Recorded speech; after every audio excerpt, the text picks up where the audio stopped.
Welcome back to The Explainer. Look, today we're diving into something, well, it hits pretty hard. We're looking at a deeply reflective story from Zarkhan Tales. And honestly, it's one that forces us to look right in the mirror and ask some really uncomfortable questions about time.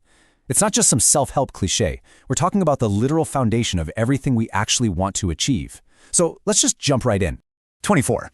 Sounds super simple, right? But this number, this is the ultimate exact equalizer in the entire human experience. I mean, think about it for a second. The wealthiest billionaires, the absolute top-tier athletes, the most influential leaders out there, and, every ordinary guy on the street.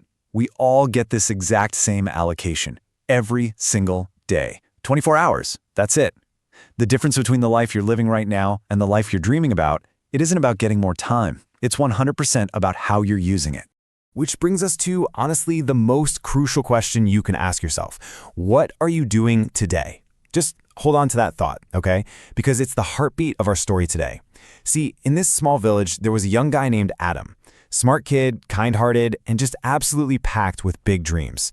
He pictured the whole shebang, living in a beautiful house, taking care of his folks, earning some real respect in his community. But Adam had this one fatal flaw. He was constantly falling into the trap of basically postponing his actual life. Part 1. The illusion of tomorrow. Waiting for the perfect time. So Adam genuinely believed his life was just this endless well, right? He figured, hey, there's always going to be plenty of time later on to start grinding on those big goals. Whenever his dad would gently nudge him, trying to get him to learn some new skills, Adam would just drop his favorite go-to phrase, "I'll start tomorrow." When his teachers pushed him, same thing. He'd brush it off, saying there was plenty of time. So while all his peers were out there hustling and leveling up, Adam just chilled. And you know how this goes. One day turns into another, tomorrow becomes next week turns into next month.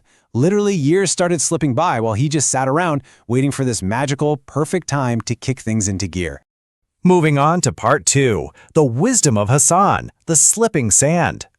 Then, one afternoon, Adam crosses paths with this highly respected village elder, a wise guy named Hassan. Hassan looks at him and asks point blank what he's doing today to actually achieve all those dreams of success. Adam just froze. Man, he had absolutely nothing, no answer. So Hassan yells down, scoops up a handful of sand from the riverbank, and just slowly opens his fingers. He lets the grains just blow away into the wind. And he looks at the boy and says, "Time is exactly like this sand. Once it leaves your hand, you can never get it back." Man, that is heavy, isn't it? That sand is falling right now for every single one of us, and there is absolutely no scooping it back up. The very next morning, Hassan invites Adam over and pulls out 3 apples to really drive this point home. It's a brilliant metaphor, actually. So, the fresh apple, that represents your future, totally full of potential. Then you've got the slightly damaged apple. That's today. It's imperfect, sure, but it's still completely usable and, more importantly, it's right there in your hands. But that completely rotten apple, that is yesterday. Hassan told him, look, you've got to use the slightly damaged apple of today to protect the fresh apple of your future. Because yesterday, that rotten apple, it's done. It's gone forever. And no amount of wishing or regret is ever going to bring it back. Which leads us right into part 3, the true cost of dreams. Calculating the waste. Those words just burned right into Adam's brain. That night, for literally the first time in his entire life, he actually sat down and ran the numbers on where his days were going. Hours just talking without any real purpose, hours sleeping when he wasn't even tired, hours actively dodging his responsibilities, and my personal favorite, hours just sitting around waiting to magically feel motivated. When Adam finally tallied all this up, he was completely floored. I mean, ask yourself right now, are any of these silent thieves stealing your time today? It was a totally brutal realization. He was literally throwing away the absolute most valuable thing he owned: time. It just clicked for him. His most precious asset wasn't money he might make someday or some lucky break in the future. It was the raw, unrecoverable seconds, minutes, and hours that he was just casually tossing in the trash every single day. All right, part 4, the price of a dream. Building discipline. The very next morning, Adam was done waiting. He dropped the excuses entirely. And yeah, sure, those old, lazy habits tried to pull him back in, but every time he felt like slacking off, he just pictured that sand slipping through Hassan's fingers. You can see the whole journey here. He started off in his youth, basically just wasting time. Then comes the awakening by the river. Just a few months later, he is aggressively building his discipline. We're talking waking up early, diving into books, learning actual, tangible skills, stepping up for his family. Fast forward a few years, and all that daily discipline completely compounded. He transformed from the village procrastinator into this highly respected leader running a successful business, a total 180. And the story comes beautifully full circle here. Years down the line, an older, highly successful Adam sees this new group of young guys sitting under that exact same tree, talking a big game about their dreams of being doctors and entrepreneurs. So Adam walks over, sits down, grabs a handful of sand, and lets it slip right through his fingers. He passes on the exact same wisdom. Every dream has a price, and the price is time. He laid it out for them plain and simple. Every day you waste pushes that dream further away. But every single day you use wisely, it pulls it right into your grasp.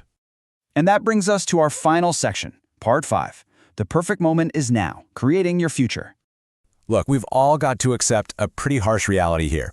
If you lose your money, you can grind and earn it back.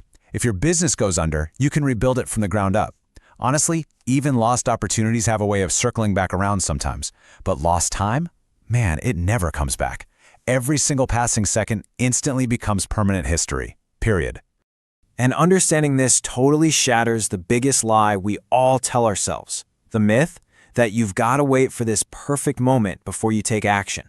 You know, waiting until you have a little more money, a bit more energy, or you've read just one more book. But the absolute truth, the reality that every single highly successful person understands, is that the perfect moment doesn't even exist. You create the perfect moment by starting right now, today, with exactly what you already have in your hands. So take this as a bit of a stark warning.